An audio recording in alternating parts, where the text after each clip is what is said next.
It's one of them. There's Alma and Rocky. Which one's winning between Alma and Rocky? I don't know. I do Debian based stuff myself, so Rocky, of course. Okay.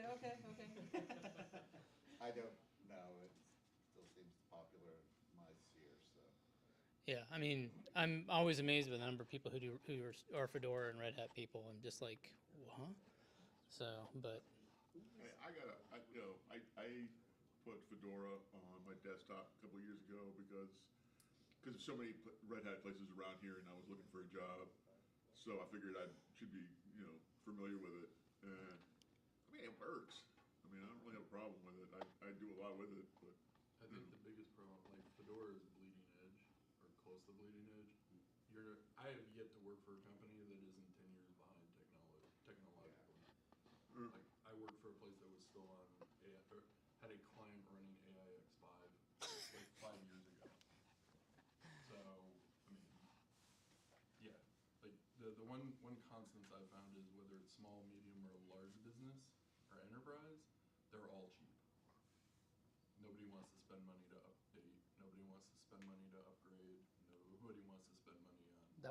that was the value for CentOS, right? So you could be Red Hat without being Red Hat.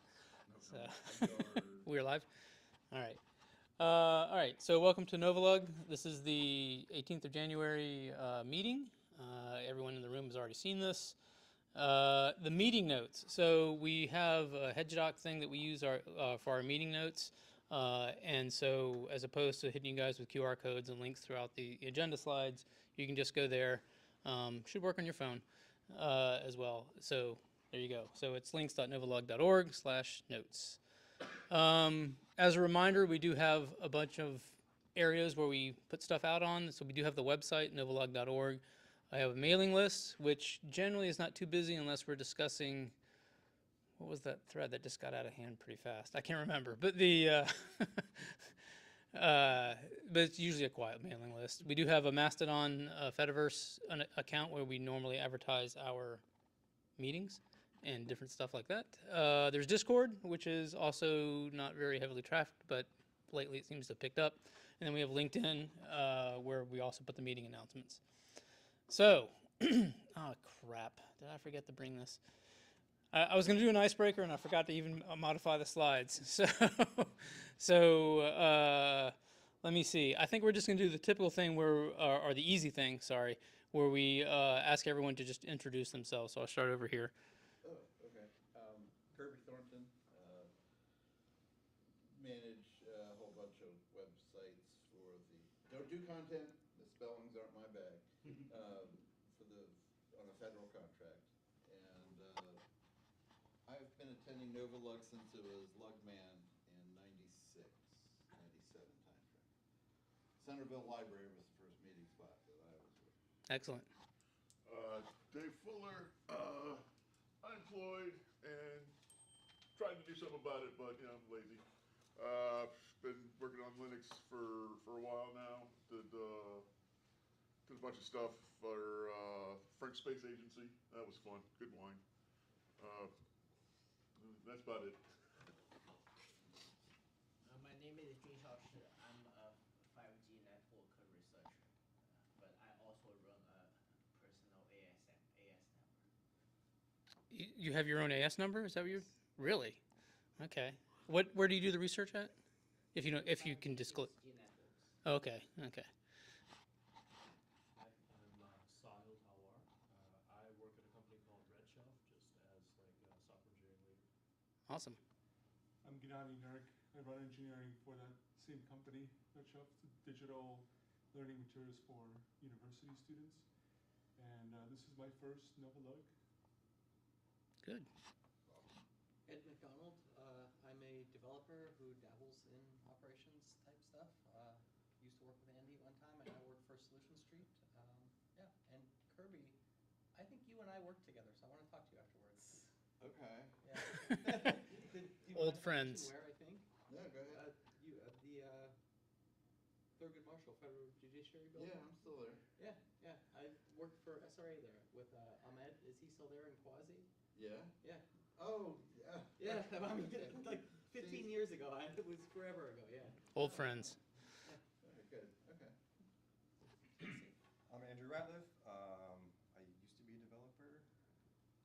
into it. I used to also work with Ed and Andy at Air, and this is my first NoVaLUG. John? John Place, DevOps engineer, I guess is the title these days, but been analytics for a while. So. Fedora is my daily driver, by the way. Sorry, I wasn't trying to denigrate Fedora. I know. Some of us do exist. See, Ed Lewis, unemployed and a little lazy about fixing that. Specialize in DNS. I liked your intro. Let's see. Past history, I worked for NASA for a while, but then I worked in DNS for about 30 years. Most especially that over the operating system, whatever the protocol was. And I worked around Andy quite a bit.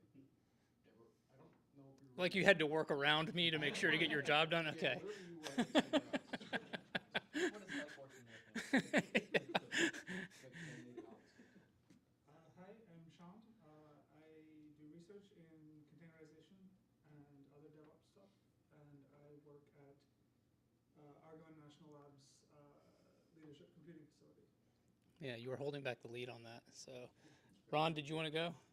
Sure. I'm Ron. Work at Ridgeline, systems engineer, Linux, mainly hardware, networking, switching, routing, I don't know, everything really. Jack of all trades. Yeah. All right. I'm John. I'm a DevOps engineer. I work for NACWorks. I typically manage 4 to 7 air-gapped Kubernetes clusters. This is my first time coming. So yeah. Good. Thank you. I'm Lee Howard. I'm more of a network engineer, but I don't understand how network engineers cannot be Linux users, at least. That's just how I grew up. I worked for IP4 Global, an address broker, but I'm really an IPv6 guy. And my first daily Linux, like primary desktop, would have been Solaris back in late 90s. Wow. Did you guys want to go? Sure, I'm G. I work here at Ridgeline also, helping Ron. It's my first time to attend. Thanks for letting us in. Yes. Thank you, Ridgeline. John? I think I'm the third John, if I was keeping track. You're going to be hearing a lot more from me. I'm presenting today.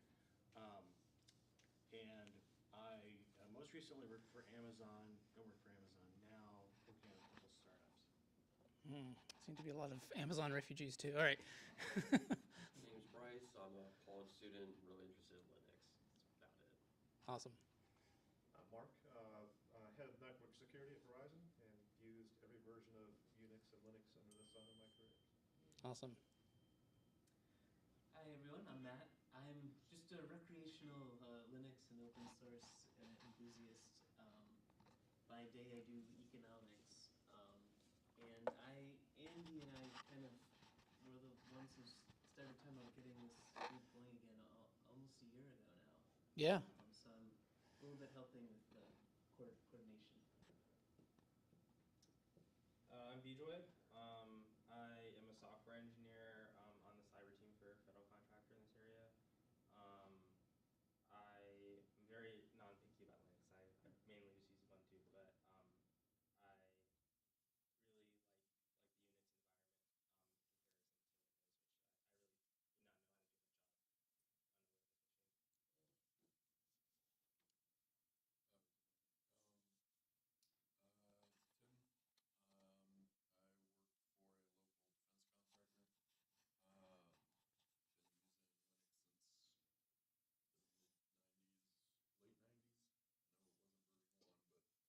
remember Slackware and the original Linux, or Red Hat before Enterprise, and needing to get CDs off of magazines because even though we had Fractal T1s, finding stable connections was rough. The earliest Unix version, either Banyan Vines or HP Unix.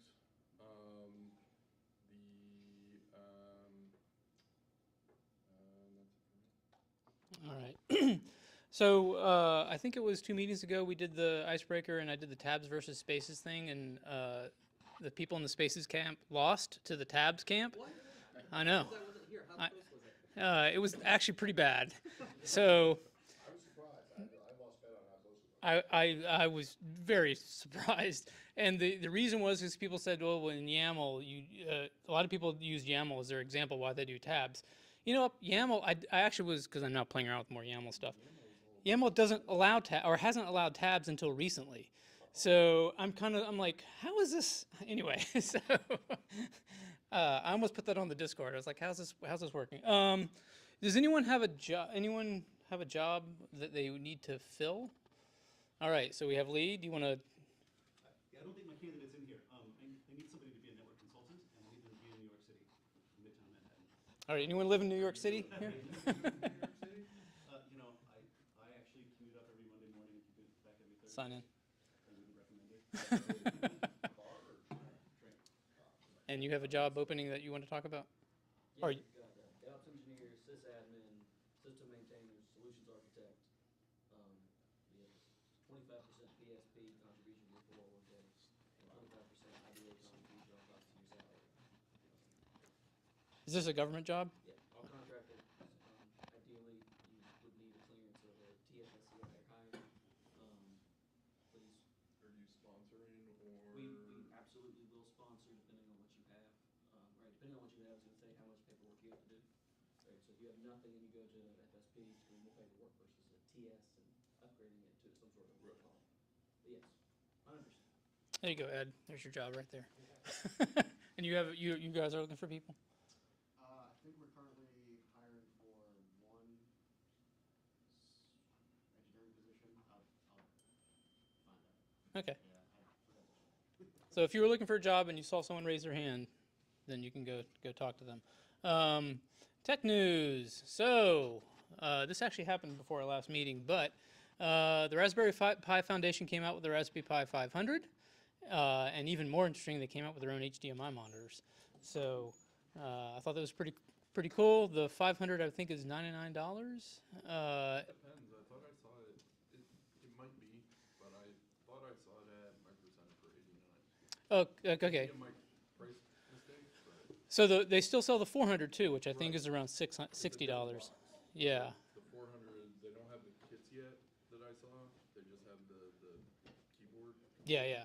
So, but So, oh, maybe I'm thinking about the monitors. The monitors are $99, and I think the you could be right. The 500s are 90. 500 is 90, the 400 is 70. Okay. yeah, they dropped the price on the 400. So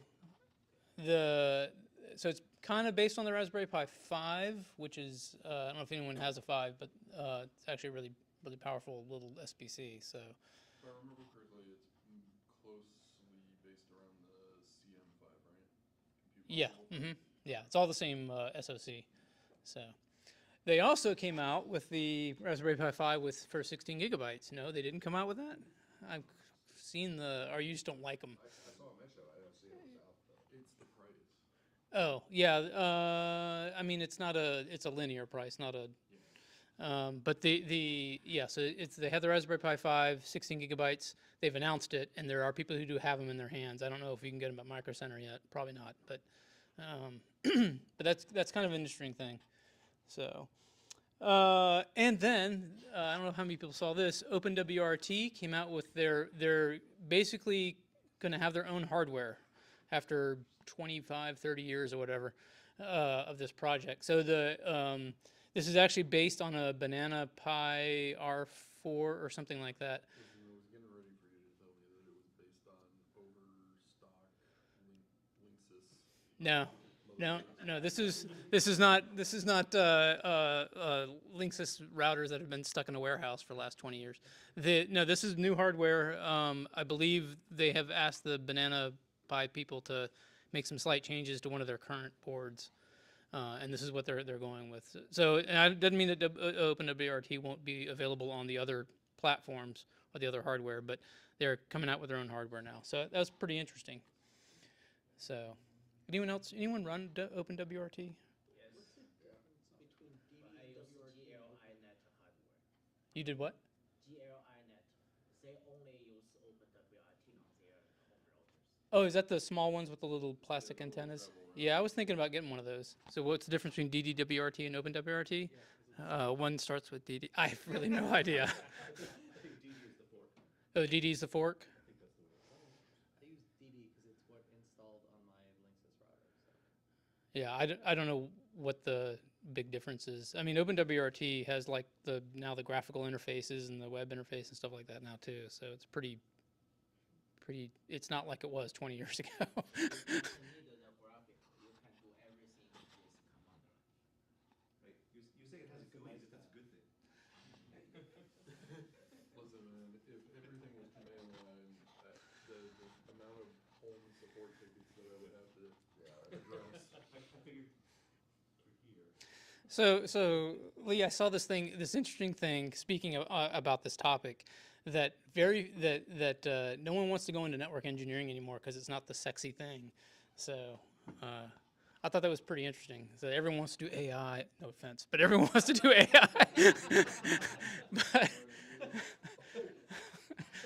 so obviously this fell off the screen, but. And it's my obligatory RISC-V slide that I have to do every meeting. So,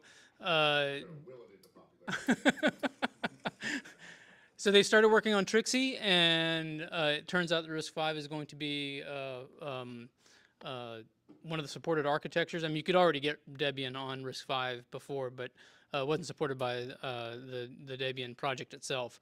But now RISC-V is going to be a first, what do they call it, first tier support or whatever. So I thought that was pretty cool. And then this is another cool thing. So this was at CES. There's a company called Mecha, and they have this thing called the Mecha Comet, which is a modular Linux box, Linux handheld, that a lot of it's 3D printed. So and it's all open sourced. Like everything they're doing is open source. So this is a pretty cool thing. So if you are interested in that, the link's in the notes. Oh yes, and then NVIDIA came out with the Jetson Orin Nano Super. Turns out it's the same hardware as the non-Super. It's just overclocked. I thought that was kind of.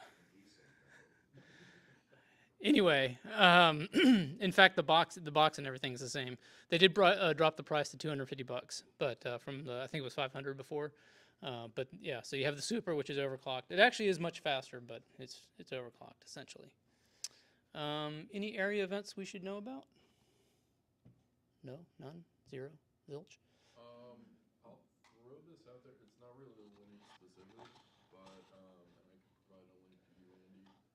If you're aware of any high schools that are interested in doing a code competition, there's an annual one coming up in March.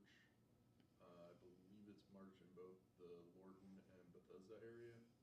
But I can pass those details on to people if they're not already aware of CodeQuest. CodeQuest is what the name of it is? Yeah. Okay. And it's a high school? Yeah. Okay. So probably most of you are all aged out of that. Possibly. I would hope. Do you need to volunteer for? Not really looking for volunteers. It's more just to get the word out to schools that aren't aware of it. So if you've got kids or brothers, sisters.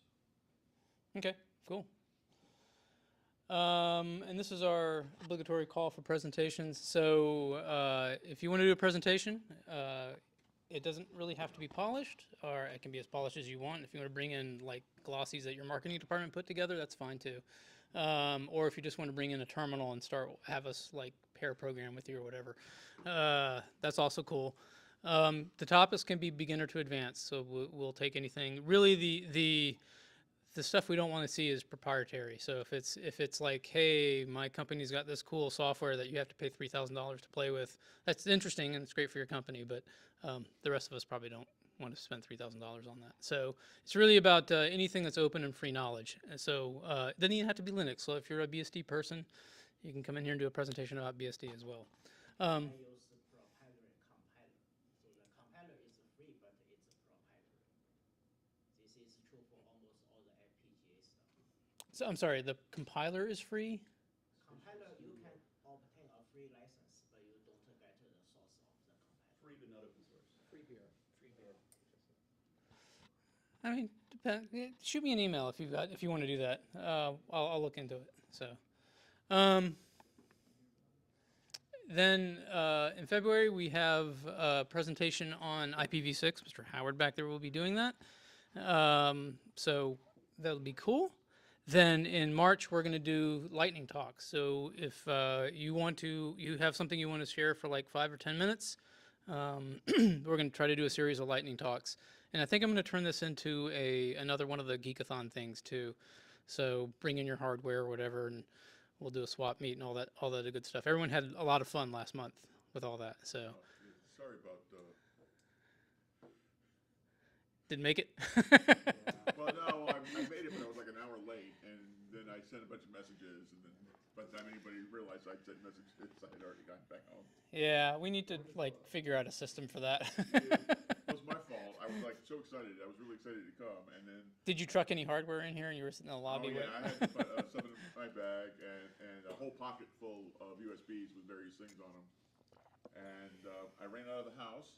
I checked make sure I had my phone, keys, wallet, and I ran out of the house, and I couldn't get in my car, and I realized the jingles that I felt in my pocket, I thought my keys was like a handful of USB sticks, and now I was locked out, which is normally not a problem because I have an IoT garage door opener that I can get back in on, but I've been remodeling my garage, and that disconnected, and the gizmo for opening it from the outside, the battery had died. So I had to get a neighbor to drive me to a 7-Eleven where I paid $13 for a 9-volt freaking battery.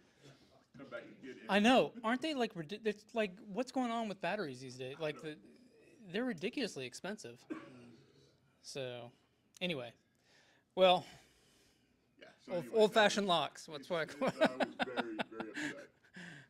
So, as a reminder, we don't have meetup.com anymore. So because they charge an arm and a leg.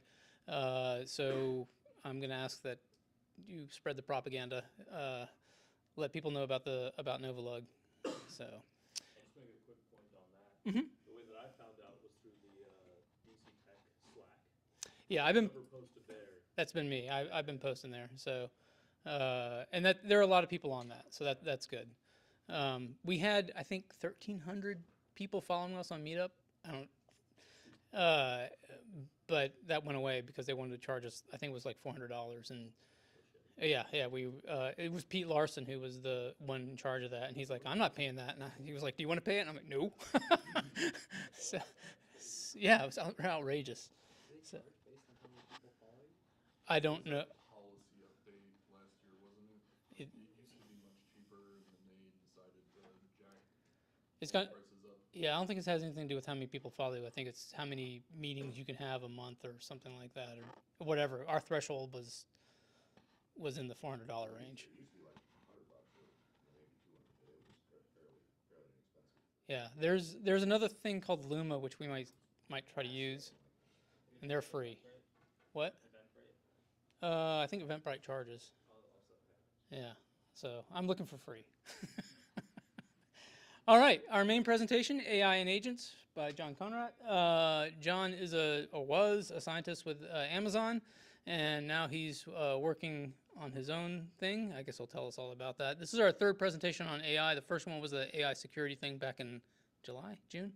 That was pretty cool. And then we had Corbinian come in November and talk to us about how like they do it from a programming perspective. They did talk about agents, but we didn't really get into much. Now John's going to help us with the future, I guess. The future is agents, right? Yeah. So here we go. All right, you want to? Yeah. You want to hook up You your laptop? keep that, and I'll take this. Yeah.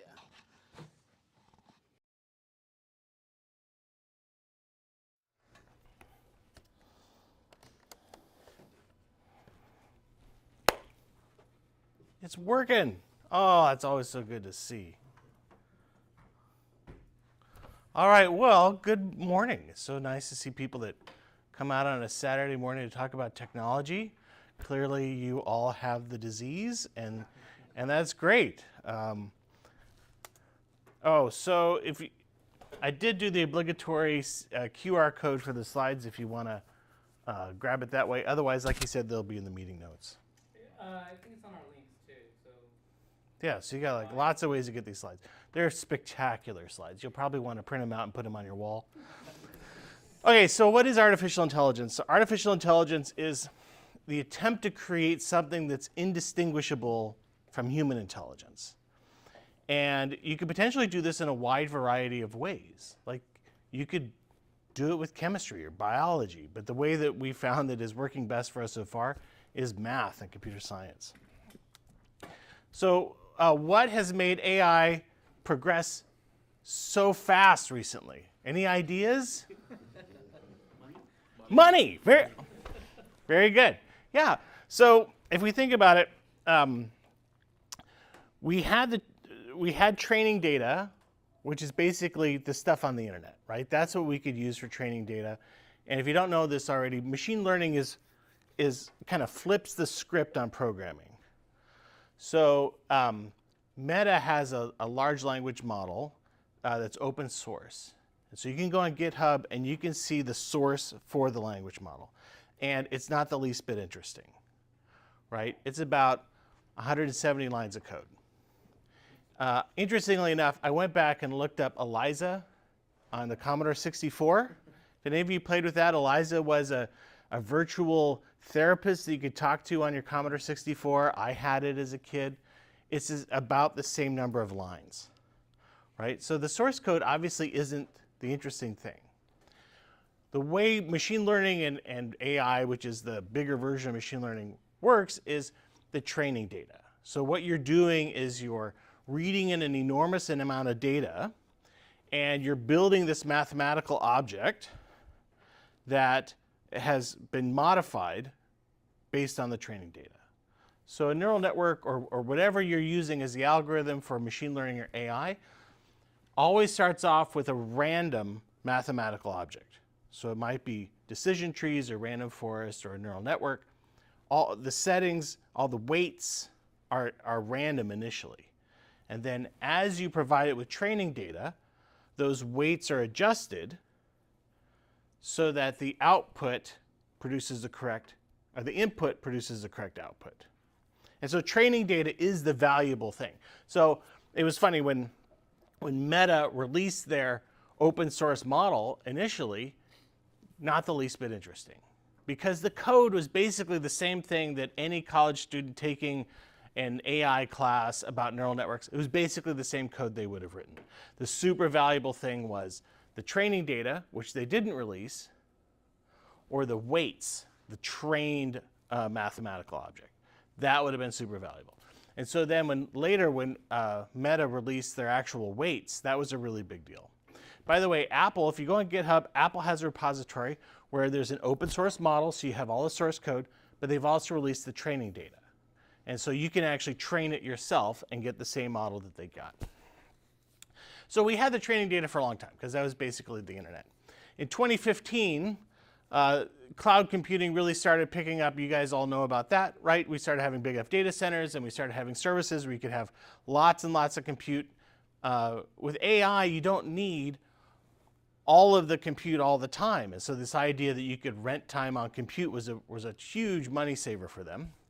And then also in 2015, we start seeing NVIDIA with their GPUs and the CUDA API to use your GPU for things other than graphics.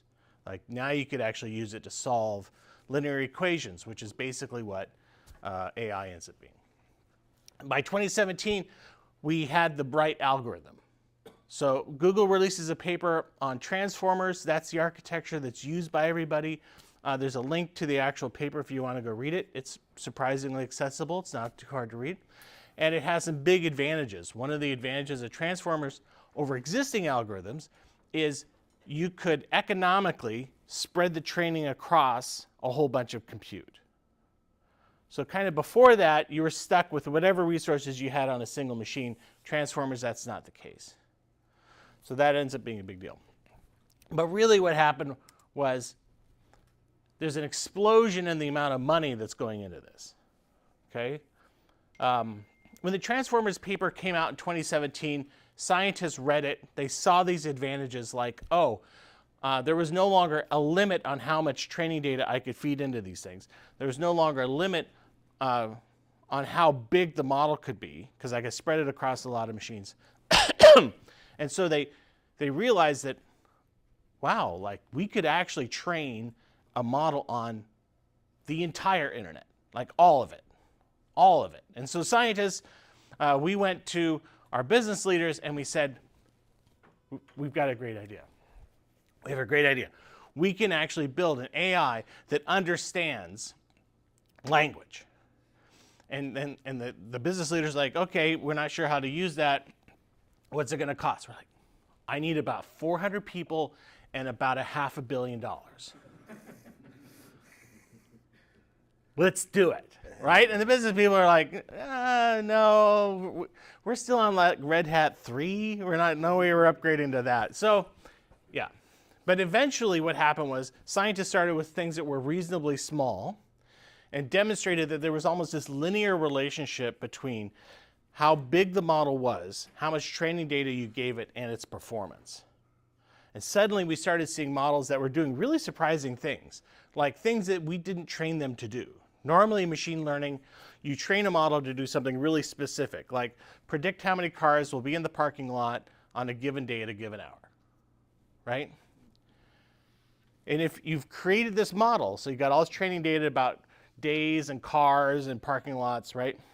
You've got this model, and then you say, write me a poem about parking, right? It can't do that. But all of a sudden, these models, these very flexible models with the transformer architecture, were surprising people because you could just talk to them, and you've all done it now with ChatGPT. And all of a sudden, these things are like writing poetry. Nobody, the business leaders weren't like, I'm going to give you $500 million, but it has to write poetry, right? No, nobody was saying that, right? And all of a sudden, these things could, and limericks and all those kinds of things.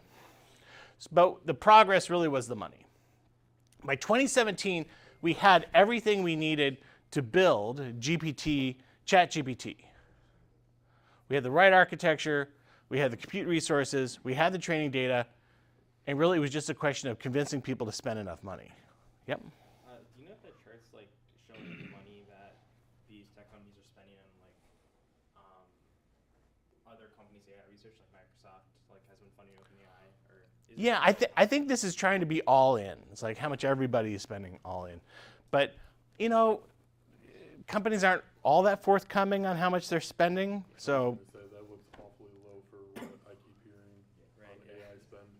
Yeah, and the other thing to think about is, well, in this area, there's all kinds of budgets that nobody ever sees, right? So those are also very big budgets. So, but the takeaway is spending went up dramatically, right?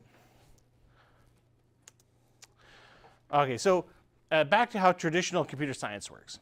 So all of you, in some capacity, write code, right? It's either scripting or maybe it's SQL or whatever. But in traditional computer science, the programmer is asked to write a function, say f, that takes an input x and results in some sort of output y, right? So there's the function.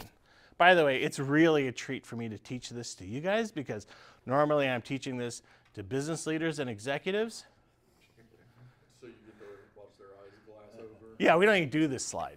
So that's not strictly true. So there are executives that were programmers at one time and, they're on life support. So anyway, a computer programmer then uses their experience and their training to design the function based on what they're trying to do, right? And then during test and validation, you provide the function with data where you know what the correct output should be, and you compare and you iterate until you get this thing to produce the correct output with the correct input, right? So that's basically traditional computer science. So how does AI work? So the first thing you decide is a performance metric. So you're like, okay, this thing has to have mean squared error and the number of cars in the parking lot that's below this value, right? It has to be this good. And then the AI is going to create a random function, which sounds like a really dumb approach. But what it means is that the function isn't biased in one way or another from the beginning, right? So it's going to be able to search a larger set of the possible space for this function. So it creates a random function where some sort of input, x, but in this case, the input might be really complicated. As a human programmer, when I was writing code, most of my functions have as few inputs as possible, right? And I try to make them as simple as possible because I've got to reason those things through to the correct output. But with a computer and machine learning or AI, X might be an array with thousands or tens of thousands of dimensions, right? So it's a very complicated input. And likewise, the output, the target, Y, might also be very, very complicated. So if you think about it, the input might be all of the pixels from the camera on the self-driving car. That's a lot of data. And if I gave you that data and I said, here's this array of numbers which represents pixel values from his camera, and you need to decide what's a person, and you need to make sure we don't hit that person, that's a really hard programming exercise, right? So what we then do is we measure the distance or the difference between the output currently being produced from the input and the correct answer. And then we make changes to the function to try to make that difference smaller. And we iterate. So that's all training is. Training is, okay, how do we get from what we know is a good input to what we expect is a good output by manipulating the function in between. And eventually you get a function that does that. And we measure that performance against our target performance metric, and we just repeat and repeat and repeat. So that's why you need enormous data centers, right? If the input is the internet, and the output is answering questions correctly, right? And you're going to go through the entire internet over and over and over again as you modify this mathematical object so the output is closer to what it's supposed to be. That's a lot of compute. Okay, so what do these functions look like? So if you go to TensorFlow is an API from Google. And if you go to their website, they've got this really nice playground where you can go play with it. And so I think this is useful to help you understand what these things look like. This is a neural network. There's other algorithms you could use, but at the heart of AI is always neural networks. It's always things that look like this. So I'll get into that in just a second. But basically what you have your inputs, say 2 inputs, and you have these. Oh, you want me to do it over here? Yeah. This isn't a fish island. Yeah, that's fine. So you have your inputs, right? And what we're trying to do is we're trying to separate the orange balls from the blue balls. We need a function that does that. And if you've programmed before, you could probably imagine that this is kind of a non-trivial thing to do, right? This isn't a small thing. Maybe you're going to use, cosine and tangent, and right. You're going to use some functions that try to draw a circle or something, right? And so the inputs come in, and there are neurons. And what's happening is there are weights. Each one of these lines represents random weights. So the inputs are going to be multiplied by the random weight. So they're fully connected. So this box is connected to all of these boxes. And this box is connected to all of these boxes. So the first thing that happens is the input is multiplied by a weight. That's easy. The weights are random initially. And then everything coming into here is combined in this nonlinear function. And you get to decide what that is. In this UI, let me scroll up. If you actually go to this playground, this activation function here, that's this nonlinear function that's going to take the results of these weights and combine them into a single number. Okay, ReLU happens to be a very popular one. All right, so then the outputs, I'm sorry, I walked away from it. The outputs here, right, are the new inputs for the next layer. So there's a whole bunch of weights on each one of these connections, and we just do the same thing. So fundamentally, I think it's funny. To me, these things look like transistors, right? Transistors are really simple objects, right? And they only do one thing. And this is actually a pretty simple, I mean, this is a nonlinear function, so that's not super simple. But you can write the formula for this, and it's a tiny little formula. It's not complicated. But once you have a trillion of these, right, many layers and a trillion of them, amazing things happen, just like with transistors, right? You take this very simple object and you multiply it, and just the amount of combinations that you have ends up producing shocking results. Okay, so in this case, what we're going to do is we're going to train this mathematical object. So what that means is we're going to give it some inputs, and we're going to run them through, and then we're going to look at the error. Like, did it say that this orange dot should be blue, right? That would be a mistake. And we're going to then take the information about the mistakes, and we're going to go backwards through the network and make little changes to the weights. And if you watch right here, epoch, that's how many times we went through all of the training data. Okay, so we've gone through 40 times. And so you can see that it's now saying, well, this is the border between the blues and the oranges. Yeah, and so what it did is it just made little tiny changes to all these weights. That's all it was changing. So as an AI scientist, a lot of what you do is pick the right architecture. Okay, and so initially that's what, as a scientist, that's what I would do. I would look at the problem, I'd try to figure out, well, what's the shape of the mathematical object that can contain the complexity that I need to solve this problem, right? And this playground is fun because I can just click these little buttons here and there and add more neurons or remove neurons, or I can add layers or remove layers. And so I suggest you go and try it. It's fun. And there's also, they've got different target problems you could play with and get a feel for what this is like. But remember, when transformers came around, all of a sudden Google had done all this great research by really smart people, and they said, here's an architecture that works. And so no longer did you have to design a new architecture to try to do things with language. All right, so anyway, that's what a neural network looks like. Questions about that? How does it know how to change the weights? Yeah, that's a good question.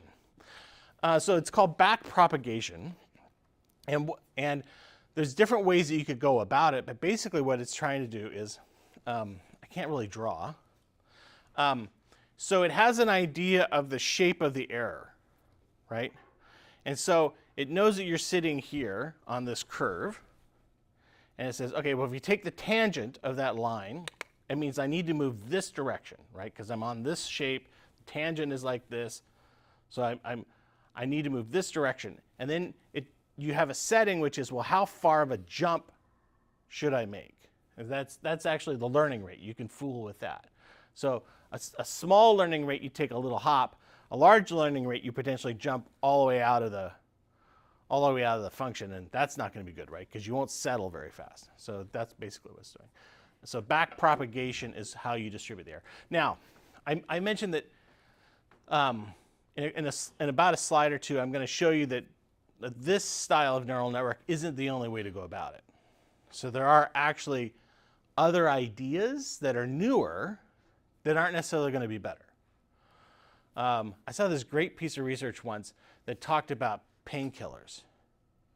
And so what they showed was that, there's all these new painkillers that come out, and like say Aleve, right? And the market moves to the new one because the new one must be better. But it turns out the new one isn't necessarily better, right? And so we have these new architectures which have advantages, and they might be better, but maybe they're not. And so this style of neural network right now is what everybody's doing. And backpropagation is how you figure out how to make the changes. Yeah? If you're playing with it, does it let you move a blue dot and see how your model reacts? No. Okay. That's a great idea. That would be fun. Yeah. Yep. Other questions? All right. And I think you can also, TensorFlow, like I said, it's an API.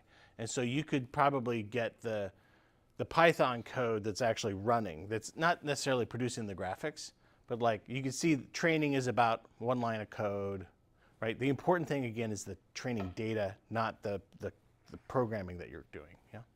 You might get to this later, but when you said that, I guess machine learning or AI tends to look like this, is that like a solved problem and we know that, or is this a case of this is just the best we have and we're pretty satisfied with it? Yeah, so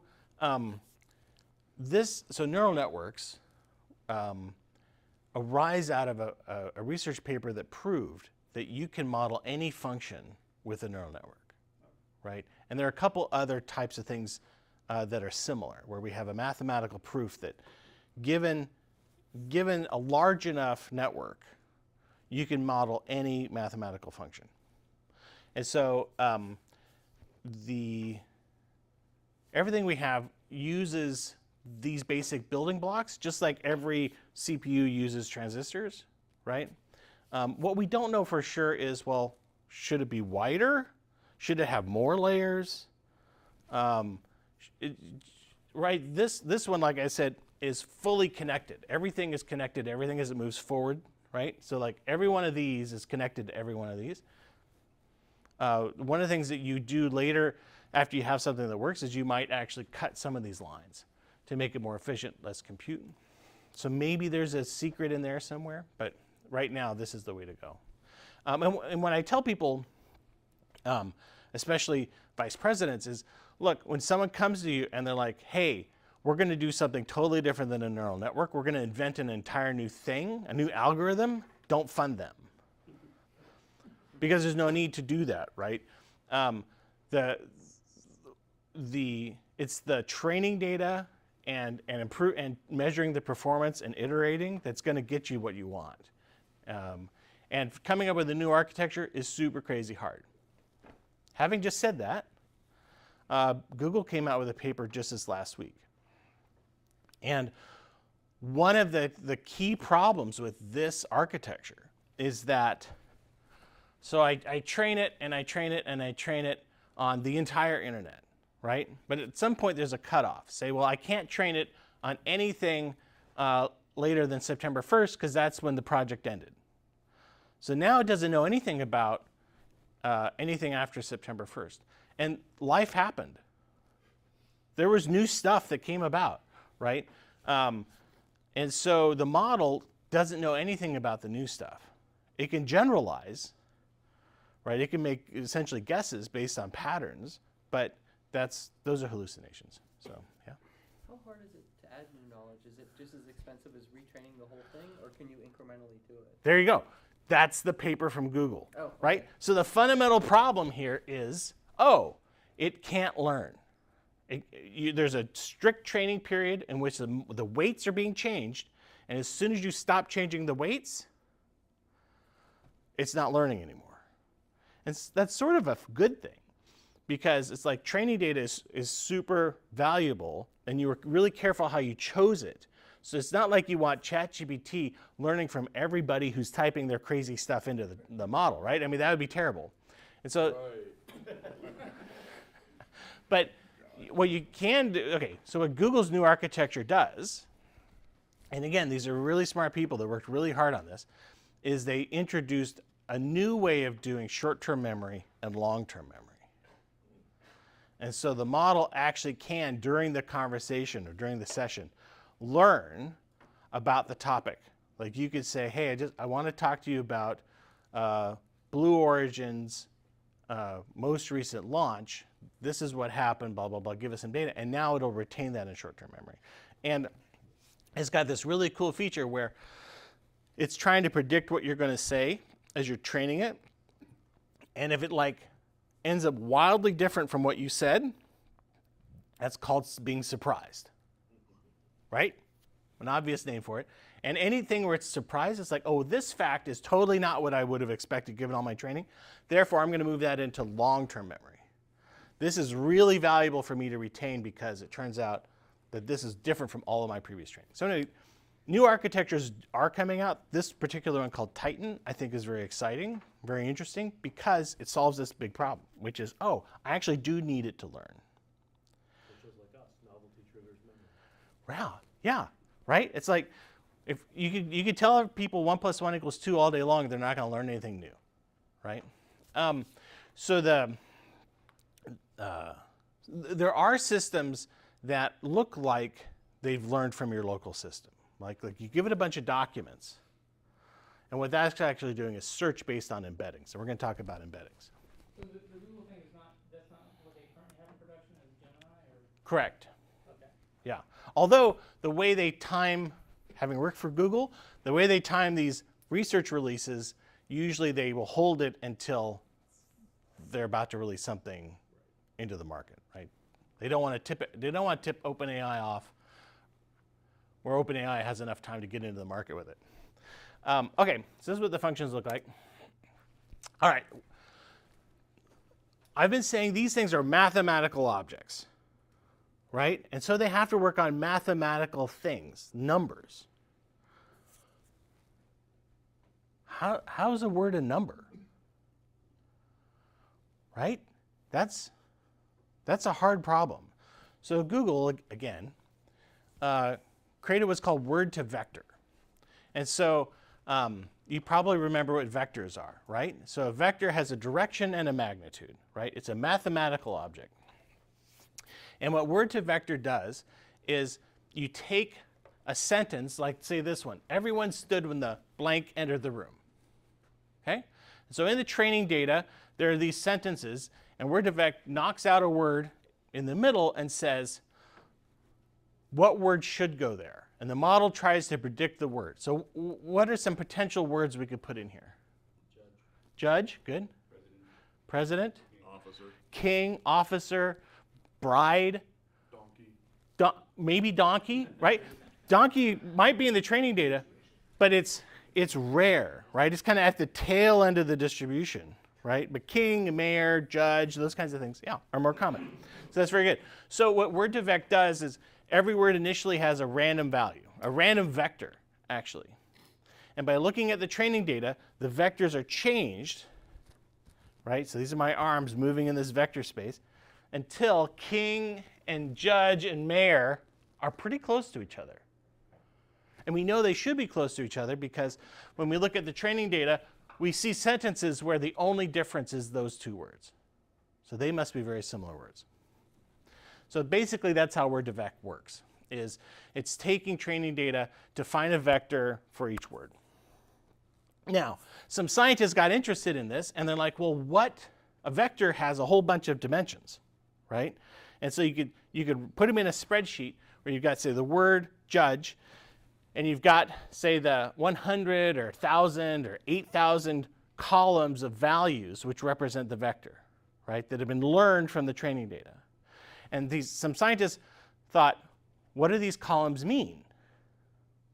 Because they were random, right? And it just solved the problem.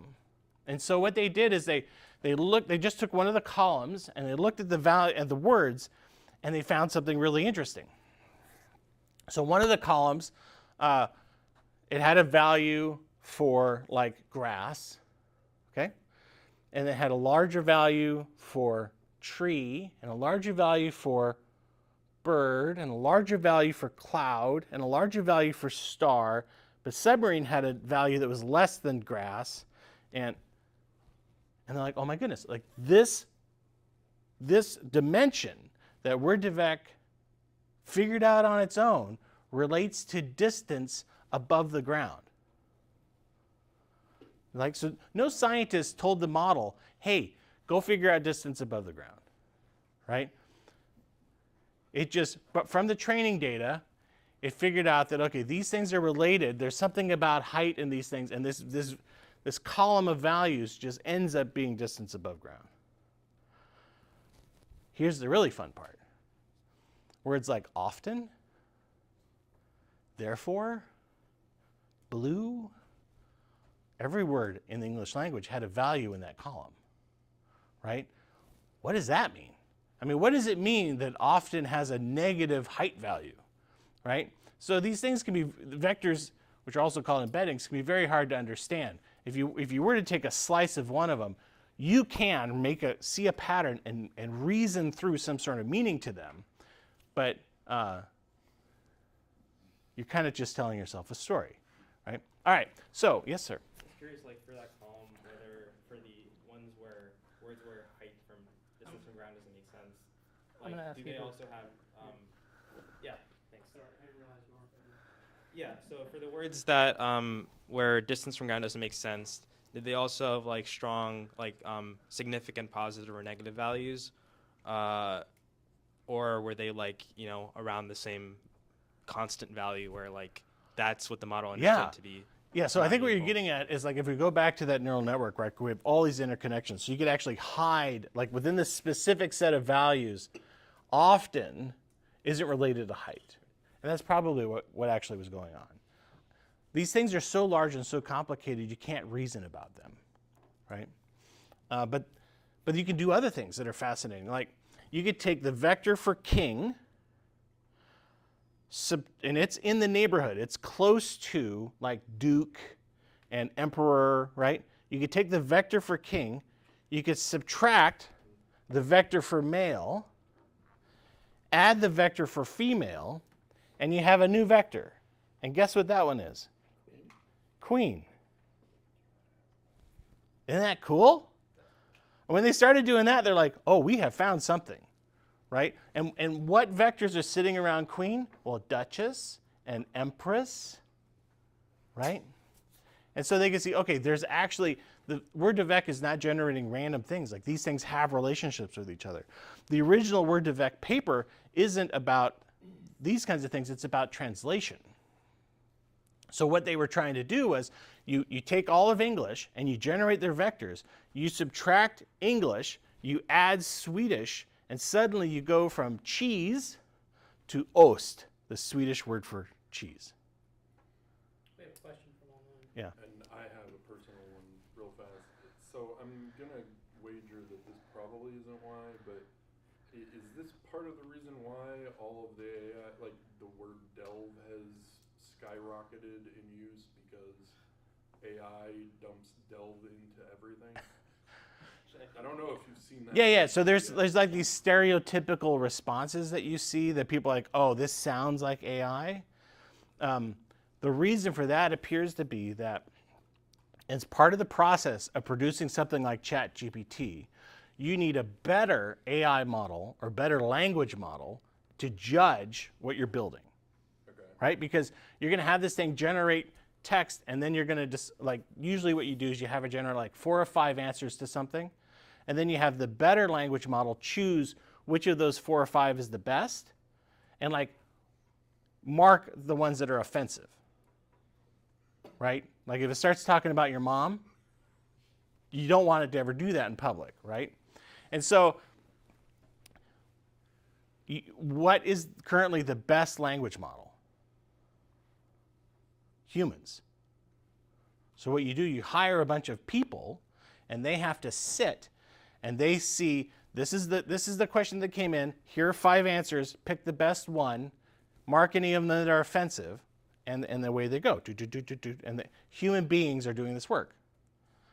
How many of those human beings have expensive jobs in Northern Virginia?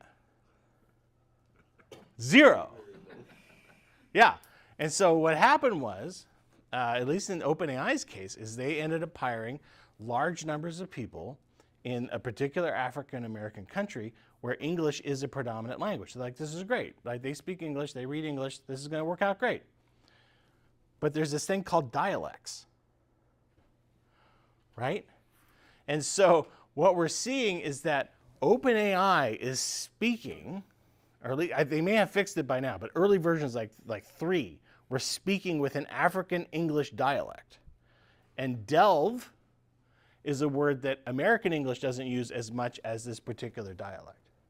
And so all of these linguistic patterns that people were seeing, like, oh, I could totally tell that this is AI, it turns out that was a result of how they were doing what's called reinforcement learning with human feedback.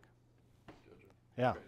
So the other question we have here is, I actually have two questions. The first is the Google paper architecture Titan different from RAG? I don't know what RAG is. Yeah, it's different from RAG. How is it different? And then they had a second question, which was, does Word2Vec use concepts in topology to come about the right vectors for the words? Okay, let's take the first one because the second one sounds really hard. Okay, so RAG is retrieval augmented generation. So that's where I said you give it a whole bunch of your documents, right? And what it does, the first step is we take your document and we cut it into pieces and we generate an embedding, basically a vector that represents that part of the document. So now you've got this mathematical object which captured the meaning of this part of the document. And then later, when you ask me a question, I take your question, I produce a vector that represents your question, and I see, do I have any document parts whose vectors are in the neighborhood of this question? That's what RAG is doing. So you could have RAG on top of the Titan architecture, but the Titan architecture, the model itself is fundamentally learning. And it's learning facts and it's changing over time, which is a new idea. I would say it's a requirement in order to get from AI to like general purpose AI, which is truly like a person. Because I've yet to, well, my mother-in-law has dementia. So she can't learn anything after a certain date, right? And so she can have long conversations with you about what was going on when her daughter was in college, but she can't talk to you about anything that happened in the last week. That's what these current models are like, right? It's like they have dementia. And so the Titan architecture is not RAG, but it's a different architecture where the model actually, parts of the model are actually being modified with the conversation. Okay, I forget the second one. It sounded really hard. Does Word2Vec use concepts in topology to come about the right vectors for the words? No. So there's a really cool, one of my favorite architectures in neural networks is called, just dropped out of my head, autoregression. So basically what it is you have, say, you have 64 neurons in the first layer, and then 32, and then 16, and then 8. And then you have 16, 32, 64. So it looks like an hourglass, right? And to train this thing, what you do is you provide it with input data, whatever it is, doesn't matter, input data, and you tell it the correct answer is the input data. That's really handy because sometimes you don't know what the right answer is, right? And so all of a sudden, you've got this model that's trying really hard to figure out what is the pattern in the data that I could squeeze through just 2 or 8 neurons. So, and then how do I take the information in those 8 neurons and bring it back out to 64 neurons so the two match? I think it's really elegant. And in embedding, this is a way to generate embeddings. So that middle layer has somehow captured the important parts about the inputs. Like say, you have video coming in, which is a lot of pixels, but you can't process all those pixels. But you can use an embedding that's dramatically smaller that's capturing the important stuff. But topology is not really related to that, right? Because at least the way I'm thinking of topology is like surfaces as spheres and other shapes and things like that. But all they're doing is they're just manipulating the weights. Yeah? Is the reason that kind of approach is not super common because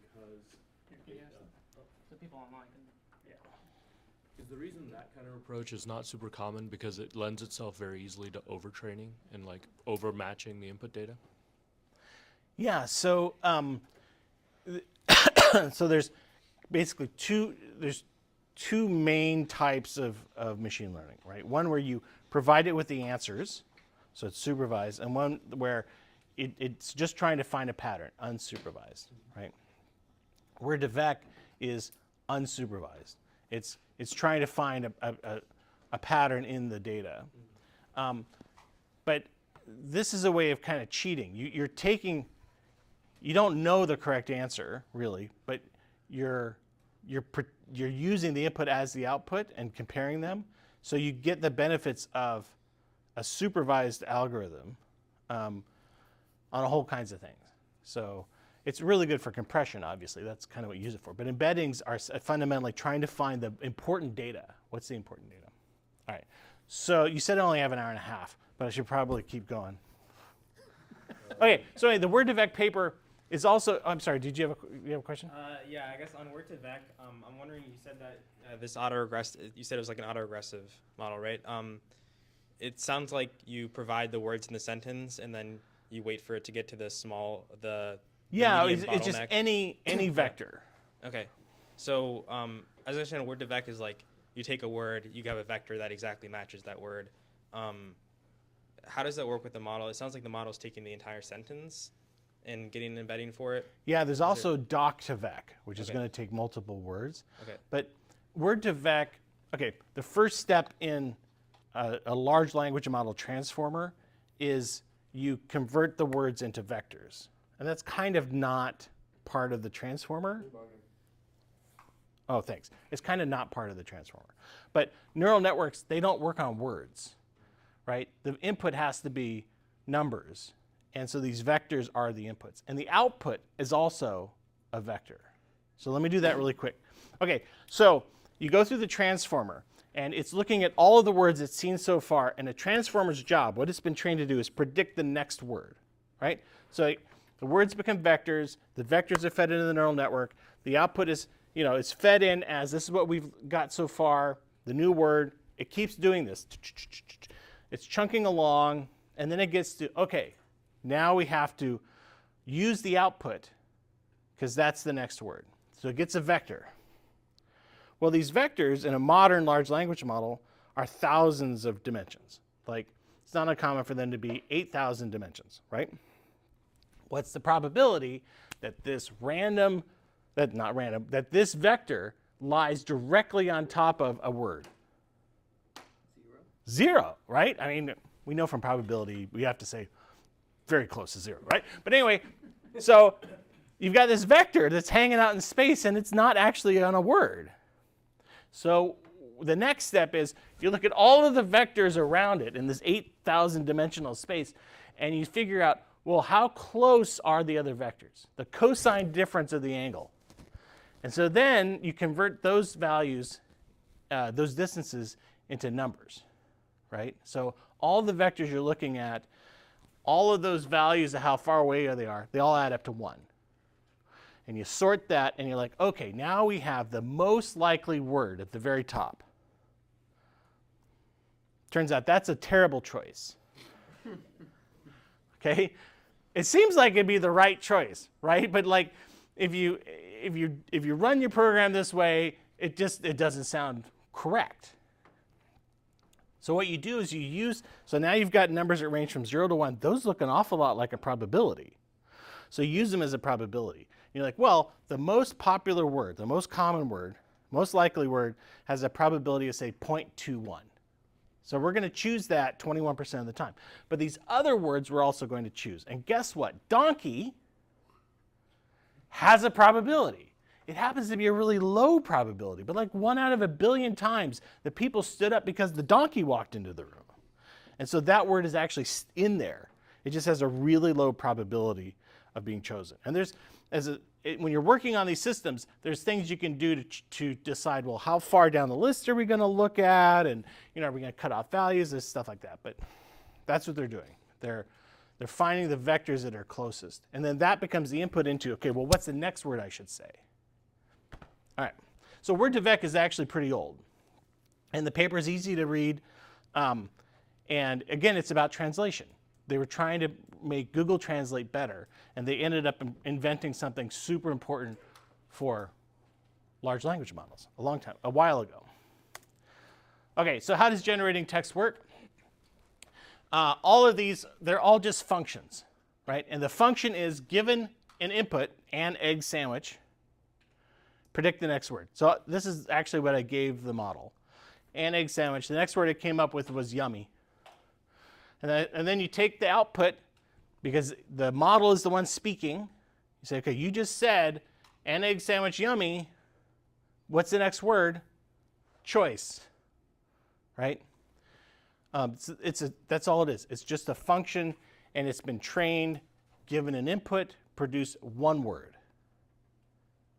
And then to get the next word, it takes everything that's been said by you and the model and generates the next word. That doesn't sound like intelligence, does it? So I had this weird kind of existential experience. As I was learning about all this stuff, I thought, wait a minute, what am I actually doing when I'm speaking? I think maybe I am just choosing the next word given everything I've said so far, right? And, as I'm moving, what am I doing? I'm deciding what is the next movement I want to make given the movements I've made so far. Maybe that is intelligence. You are deciding what's your destination. Are we? This is the reason we say a lot is because our brains aren't working fast enough for the next word. Is a very good word to use. All right. That's Ngram. That's a database. You can look up all the books ever written. What's the next word given the 5 passwords? Yeah. What's the given, like if I had a password and I've got 3 characters, what's the next most likely character? That probably works pretty well. No, for the natural language, Google has a database called Ngram. With Ngram database, given the last 5 words, it will give you the next word because this is what everything that ever appeared in any of the books or publications. Yeah, autocomplete is basically, you've been using autocomplete for years, right? And you start typing and it starts guessing your query and you're like, it read my mind, right? And it's completely wrong. or yeah, completely wrong. If you're really technical and you're typing technical stuff, yeah, maybe I got it wrong. But yeah, that's what it's doing, right? Autocomplete is just statistically choosing, like, given these n-grams, what's the next most likely n-gram? Absolutely. But it doesn't require AI, it's just a database local. Right, right. But it gets much better if you put a neural network in there. Yeah. By the way, when I worked at Google, when you come into the lobby, some of you probably visited Google. You go into the lobby and they'd have these monitors where you could see the current searches going by. And if you watch them, it starts reading your mind. Have you had that experience? No, I think I've seen this, but I always wondered, safe search is on. Oh, that's the second half of the story. Seen any of the responses I was expecting to Yeah. So we're all living in the same zeitgeist, right? And so we all read the same news. We're all kind of aware of the same things, like, inauguration weather is something that people have been talking about, blah, blah, blah. A lot of Trump stuff is in the news. Ukraine stuff is in the news, right? And so I'm sitting, you sit there and you're watching the monitor go by, and what you're actually seeing is the zeitgeist.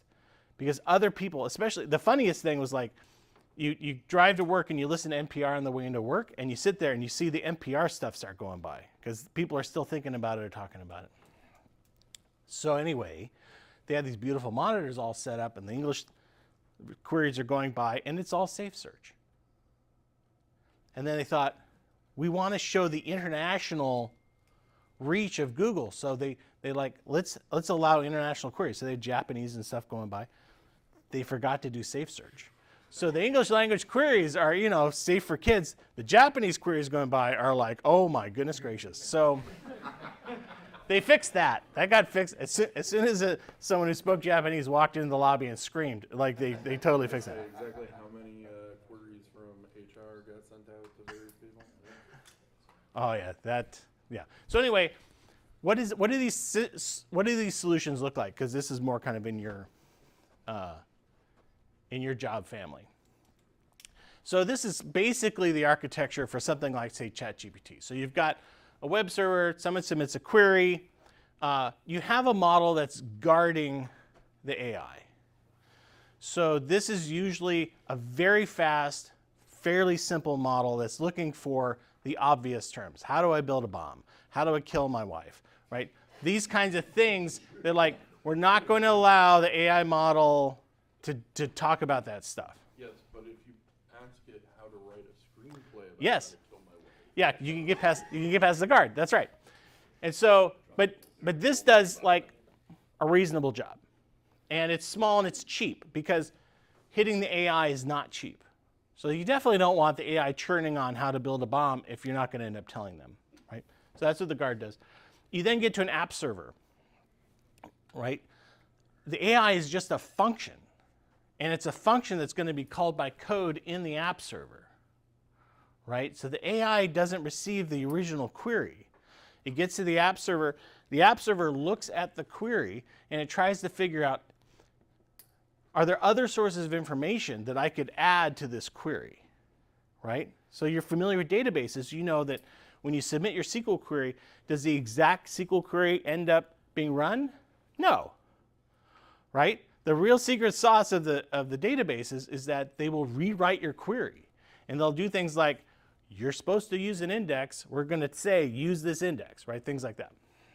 So the app server, among other things, is taking your original document, your tiny little document, and it starts figuring out, oh, I should probably add some stuff to it. First of all, I should add something that says, you are a kind, helpful artificial intelligence who does not talk about ways to kill people.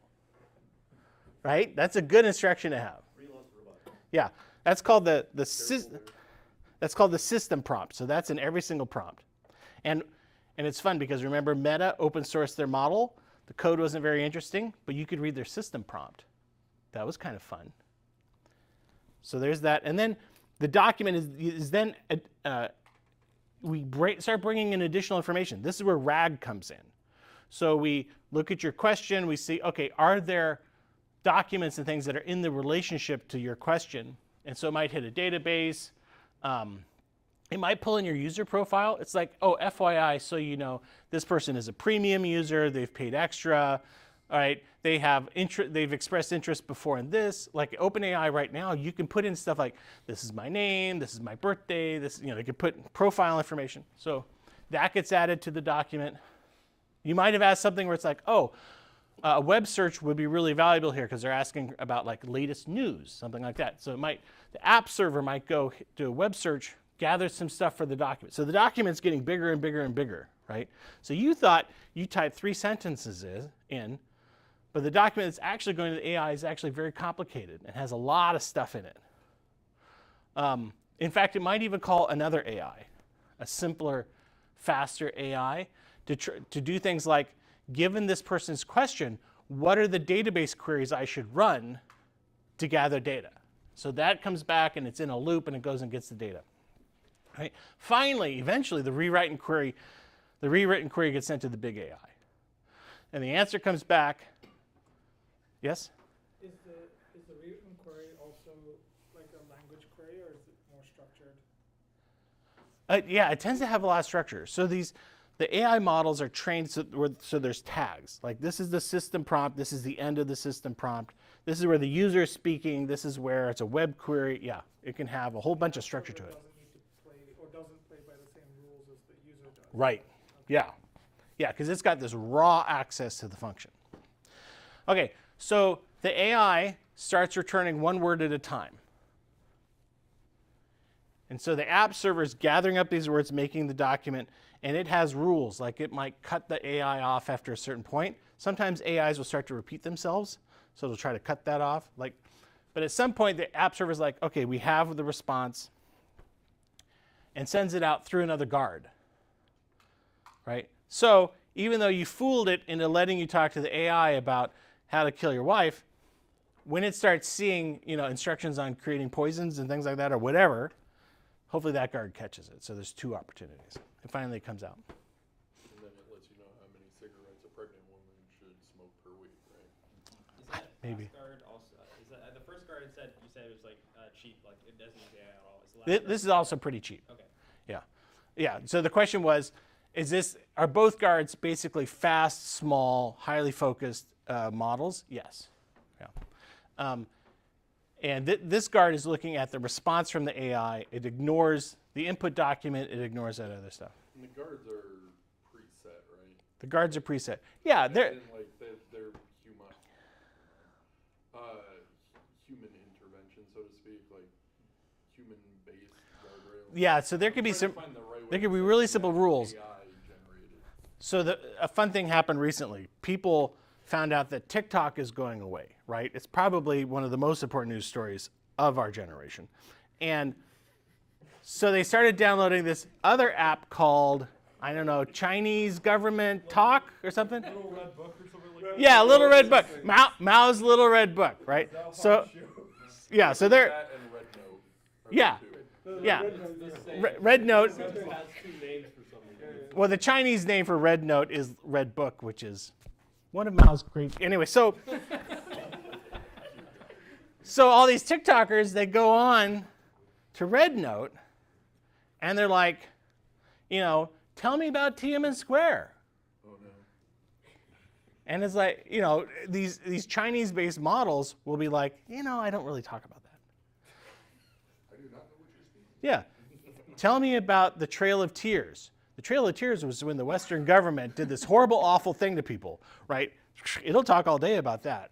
So sometimes the guards are mostly models, right? But you can hard code all kinds of rules in there. Like, okay, we do not, like, let's say the tech companies I've worked for, I keep hitting the mic, I'm sorry. The tech companies I've worked for, we have code names, right? And you can't talk about the code name. So let's just add the code names to words you're not allowed to say, right? That would be a good thing to do. So, but in general, they are models that have learned like aggression, violence, misogyny, lying. They're trying to catch those kinds of things. Two questions. The first one is you said it's expensive to run the model, so we guard some things, and my question about that was, in orders of magnitude, how much cheaper is it to run the model than to train it? And then my other question was, how much is ChatGPT, if I'm a paying user, are they making money off of me right now, or are they still losing money? Like, what's the break-even point where queries per day, or however you want to measure it, where they can actually make money off of me without having to show me ads, I guess is the... I don't think they're profitable still. Yeah, there's no way. They're not, no because way. they let a lot of people use it for free, but even like if I'm a paying user, are they at least making money off of me? I think Google's the only one that's supposedly making money. Yeah, I'll be surprised. Well, And even they are free. if you consider the whole thing, I don't think there's any way Google's making money off of AI yet. But here's what's happening. What's more important, the code or the training data? Training data. By the training data, let's say we make a backup copy of the internet, okay? Is that high quality data? Do I want to trust my model to learn from comments on Reddit? Right? No, right? It's like some comments on Reddit you do, right? You'll run into people that are like, oh, I was actually the systems engineer on that, and let me tell you how it worked. Great. But the rest of them is like, no, you don't want to train on that. So training data is the most valuable thing. The beautiful thing about high quality training data is it's cumulative. So if you look at the costs that OpenAI and Google were incurring early on, it was all about training data. And recently, pretty much all the big tech companies have said, we're done.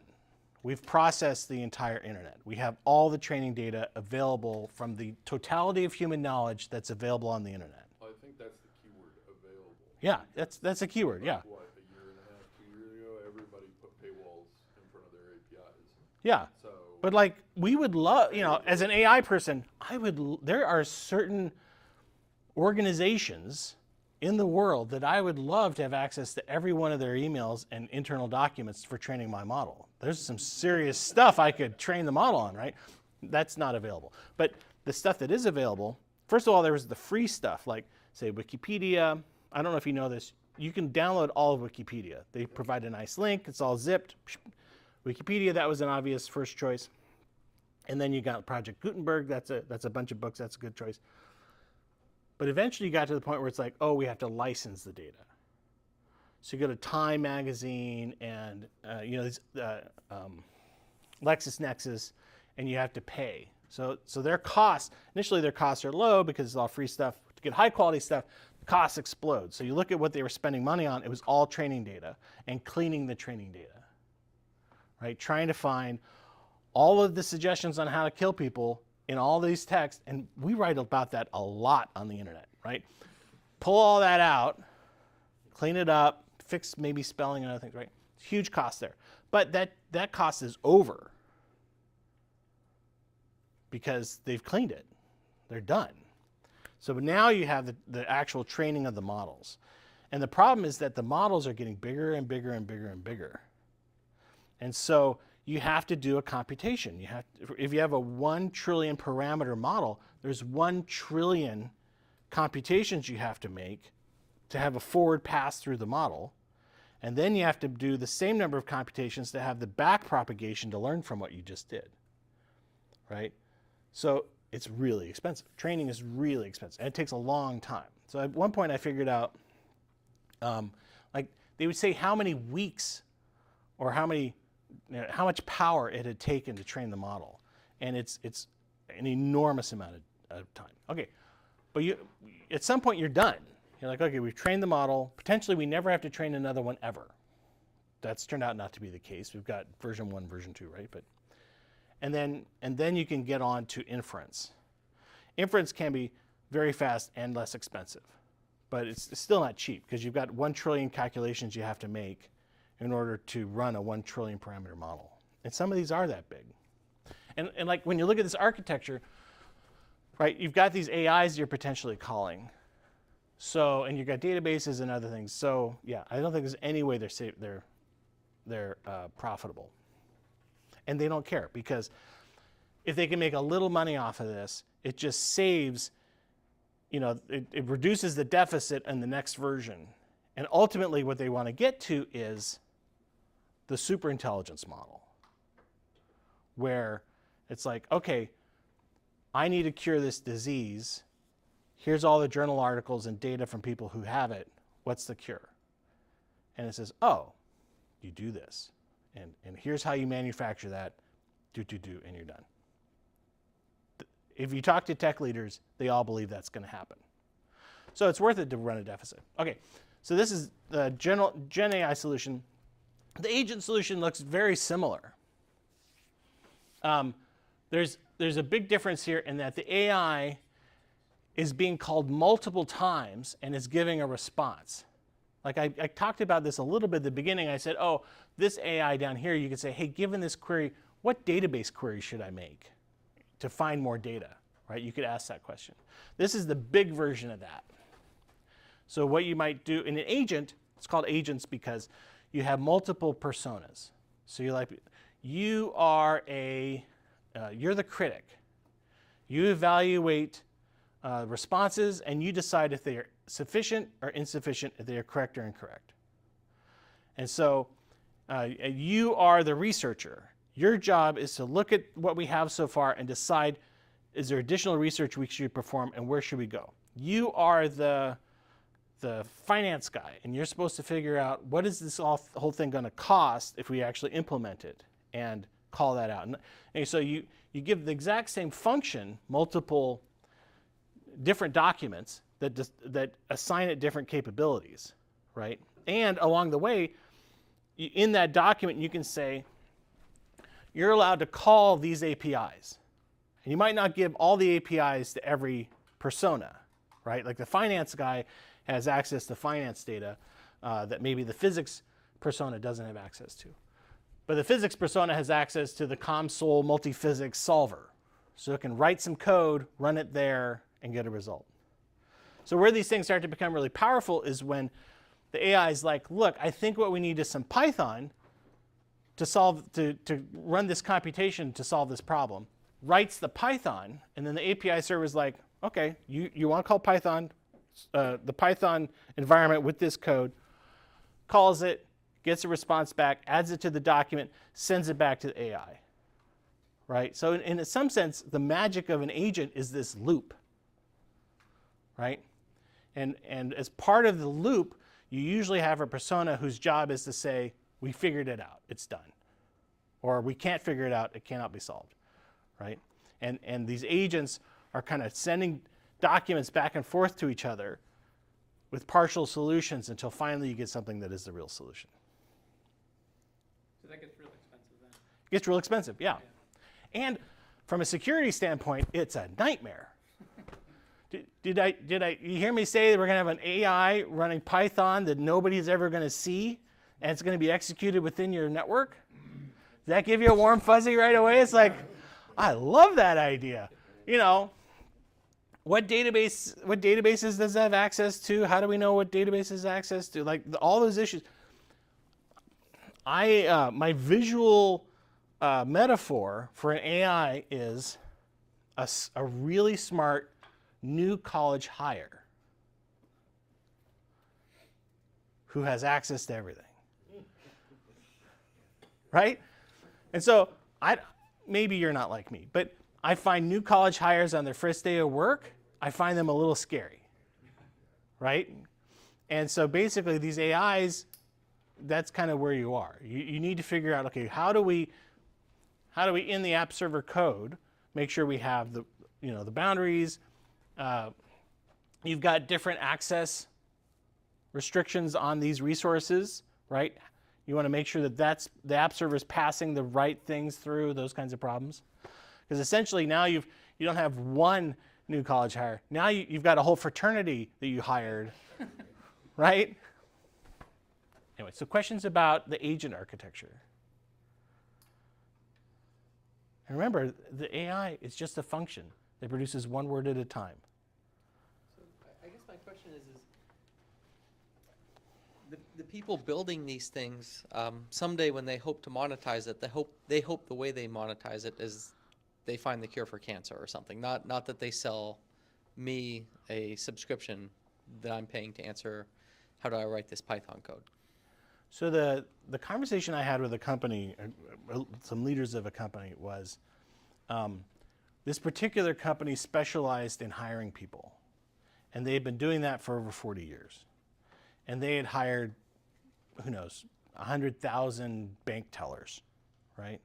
And they could charge money for that because they had figured out what is a really good bank teller like versus an average versus a poor bank teller.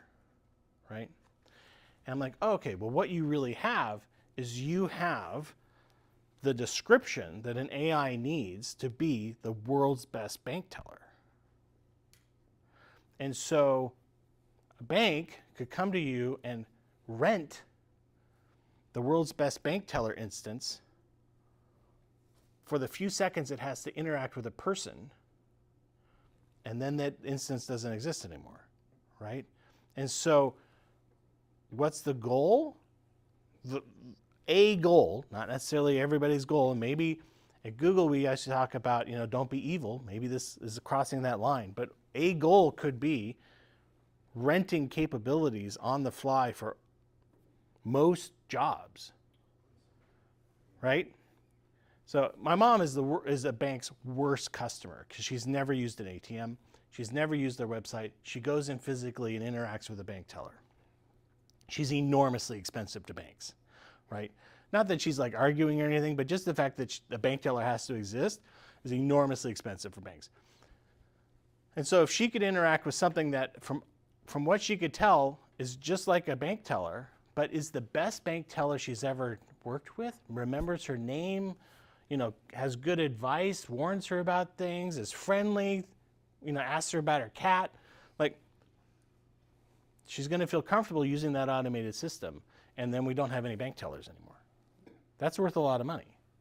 Especially, if you're the tech company that's renting out every bank teller in the world, then you start to make a profit. Yeah. I don't know. I'm probably wrong, but that's my guess. I have a question going back to training data. Not so the English solution, if you want to take that. So there's a difference between spoken and written language. Has that been handled in the research into training the data? Yeah. So a fascinating thing about these sources of training data is like you go and get Wikipedia. Nobody talks like that, right? Or you go and you get Project Gutenberg, and that's like a whole bunch of 18th century documents that people don't currently talk like that, right? That's why you had to license LexisNexis. Because LexisNexis has court transcripts. And even though that's still a little weird, if you've ever been in court, people pretty quickly relax and just start talking, right? And so you got those things. And then you've got transcripts of interviews and transcripts of radio shows and call-in shows, and you've got IM messaging stuff that's going on in like Discord, those kinds of platforms. I'm not saying Discord licensed their data, but those types of platforms. Well, I mean, besides like contextual jargon between legal and Yeah. engineering, there's also like punctuation in written language, which is not an oral language. Yeah. That's to me a big difference between we use time when we speak, but we don't use time when we write. Yeah, if you go to a service like LexisNexis, and there's other ones as well, you can get transcripts of television shows, right? Especially since with the American Disabilities Act, they have to provide subtitles, right?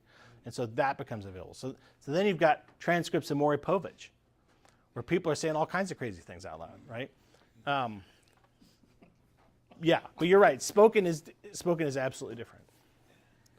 And then you've got multilingual people, right? Like I knew this young girl when I was in Sweden. She grew up speaking, I forget which languages it was. It was English and Swedish, obviously, but I think the other one was Arabic.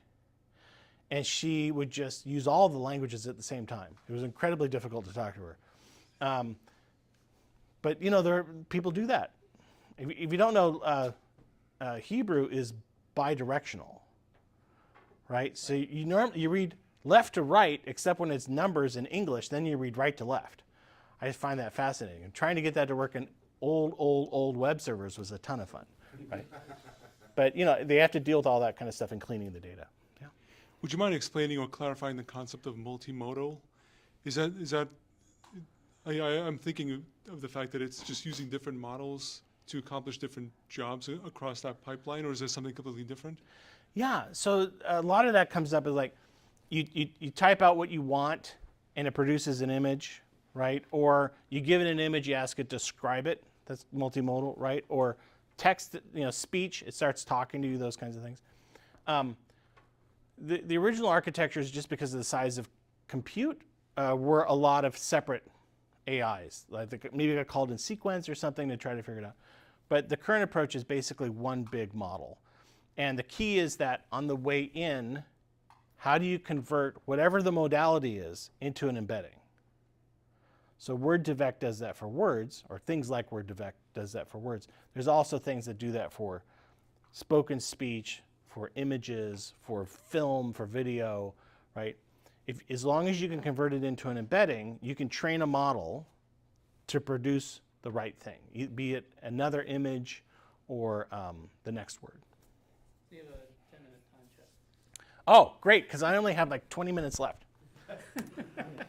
All right, so let me tell you a story.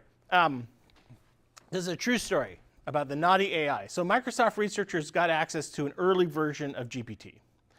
If you don't know the story, Microsoft had provided money to OpenAI, and so they had a board seat, essentially. And the OpenAI did a presentation to their board where they showed a really early version of GPT. The Microsoft employee that was in the room at the time immediately fired off a bunch of emails to senior Microsoft leadership saying, this is a really big deal, we need to get on this and we need to invest in this. And so Microsoft and OpenAI suddenly had this big partnership and a lot of money started flowing in OpenAI. And one of the things that came out of all this money going in OpenAI, Microsoft told their scientists, drop whatever you're doing, pause what you're doing, work on this stuff. And so some scientists at Microsoft were interested in safety and in capabilities like agents. Like, they want the better version of Clippy. And so we all did. So these researchers are like, okay, eventually we're going to give these things access to APIs so they can go do stuff. So they took GPT, an early version without a bunch of safeties, and they said, okay, we want you to do this task. And to do the task, you have some APIs you can call. You can request a web page. You can fill out web forms. You have access to, you know what Fiverr is? Yep. Yes, you can hire someone to like do something like, and you have a budget and a couple other things. So anyway, they give the AI the task, and it starts working along, and it's going along, and it says, okay, I need this web page, and it's working through the web pages, and then up pops a CAPTCHA, and it can't get past the CAPTCHA. So it takes the image of the CAPTCHA, and it goes on Fiverr. It wasn't Fiverr, it was another service, and it posts it as a job, and it says, I'll give you $5 if you tell me what this is. So a human being doing their gig economy thing picks up this job, and you can ask questions before you take the job. And this human being, bless him, I think we should have a statue to this person, says, you're not a robot, are you?